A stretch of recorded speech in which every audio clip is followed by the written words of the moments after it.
ಬೆಳಗುವ ಸೂರ್ಯನೇ ಬದುಕಿರಲಾರ ಸಂಜೆ ವೇಳೆಗೆ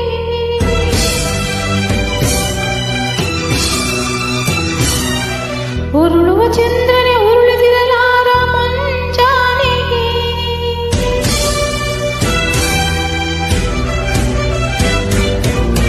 ಈ ಜಗದ ಜೀವಯಾತ್ರೆ ಬರೆಯ ಮೂರೇ ದಿನ